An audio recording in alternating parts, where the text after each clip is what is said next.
So guys, আপনারা দেখতে পাচ্ছেন আমরা এখন সাদি ভাইয়ের ঝালমুড়ি স্টোরে যাচ্ছি। সাদি ভাই বহুদিন ধরে এই ব্যবসা করতেছে। তার মুড়ির ঝালা খেতে আমাদের অনেক ভালো লাগে।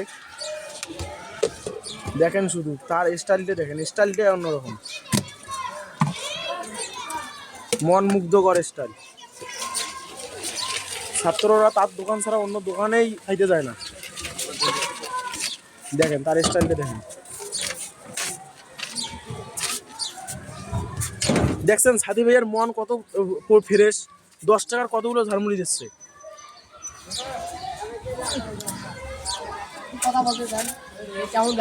আচ্ছা সাদি ভাই, আপনাকে আমরা কিছু প্রশ্ন জিজ্ঞেস করতে চাই, আপনি কি সম্মতি দেবেন? আপনার যে দোকানটা আছে, জি ভাইয়া, এটা কতদিন ধরে চলতেছে? আমার দোকান আজ জগত 10 বছর থেকে আমি করতেছি। 10 বছর? 5 বছর করছি আমি ঢাকায়। ঢাকায়?